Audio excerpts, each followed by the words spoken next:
Hello everyone, hi guys, welcome to our channel. ఇవాల్టి మన vlog వచ్చేసరికి తాటి గారెలు.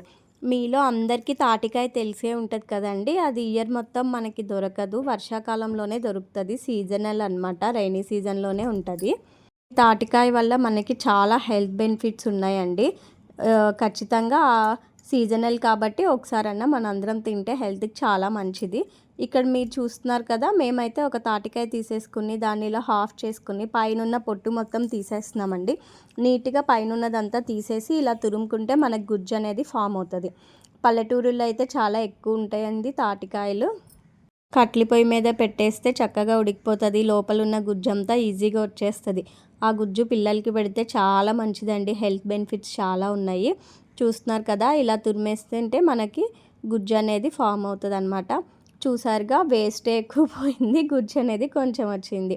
ఇంకోటి ఏంటంటే, ఒక్కొక్క తాటికాయ అయితే చాలా స్వీట్ ఉంటుందండి, ఒక్కొక్కటి స్వీట్ తక్కువ ఉంటుంది. మనం చూసుకుని దాన్ని బట్టి బెల్లం అనేది యాడ్ చేసుకుంటే సరిపోతుంది. నేనైతే ఇంక ఇక్కడ వచ్చిన గుజ్జుకి ఒక 2 కప్స్ బెల్లం అనేది అయితే యాడ్ చేశానండి.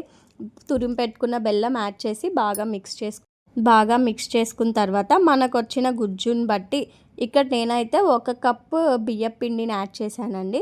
అలాగే ఇంకొక కప్ వచ్చేసరికి గోధుమ నూక యాడ్ చేశాను అనమాట. మనకు వచ్చిన గుజ్జు బట్టే మనం ఆ కన్సిస్టెన్సీ అనేది తీసుకోవాలి. నేనైతే 1 కప్ అది, 1 కప్ ఇది యాడ్ చేశాను అనమాట. పిండిని నెక్స్ట్ బాగా మిక్స్ చేసుకోవడం. పిండిని బాగా మిక్స్ చేసి గారెల వేసే కన్సిస్టెన్సీ వచ్చేదాకా మిక్స్ చేసుకుంటే చూసుకుంటూ సరిపోతుందండి.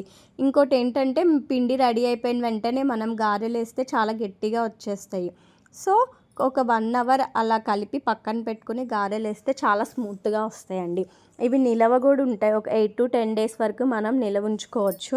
తాటి గారెలే కాదండి, తాటి రొట్టి చేసుకోవచ్చు, తాటి బూరెలు చేసుకోవచ్చు. తాటి రొట్టికి కూడా సేమ్ ఇదే ప్రాసెస్ అండి. ఒక మూకిడి కానీ బాండీ కానీ తీసుకుని ఆయిల్ వేసి కొంచెం దిబ్బ రొట్టి వేసుకున్నదట్టు వేసుకుని లో ఫ్లేమ్ సిమ్లో పెట్టుకుని ఉడికించేసుకుంటే తాటి రొట్టి కూడా రెడీ అయిపోతుందండి. చూస్తున్నారు కదా, మనకు గారెలు ఫామ్ అయ్యే కన్సిస్టెన్సీ వచ్చేదాకా కలుపుకున్నామన్నమాట. నెక్స్ట్ ఇంకా స్టవ్ ఆన్ చేసి కళాయి పెట్టి ఆయిల్ హీట్ అయ్యాక ఇలా గారెల్లా వేసుకుని చేసుకోవడమే. తాటికాయ వల్ల హెల్త్ బెనిఫిట్స్ అన్నా కదండి, ఇమ్యూనిటీ సిస్టమ్ బూస్ట్ అవుతుంది, విటమిన్ బి, కాల్షియం, ఇట్లా మంచి హెల్త్ బెనిఫిట్స్ ఉన్నాయండి. సిమ్లో పెట్టి చక్కగా ఫ్రై చేసుకుంటే సరిపోతుందండి. మనం ఫుల్లో పెట్టేసామంటే లోపలంతా పిండి పిండిగా ఉంటుంది, పైన మాత్రం రెడ్ కలర్లో వచ్చేస్తుంది. సిమ్లో పెట్టుకుంటే బాగా అవుతుంది. ఐ హోప్ మీకు ఈ వీడియో నచ్చుంటుందండి. Thank you for watching. మీరు కూడా మా ప్రాసెస్లో ఒక్కసారి ట్రై చేసి చూడండి. తాటి గారెలు అయితే రెడీ అయిపోయినాయి.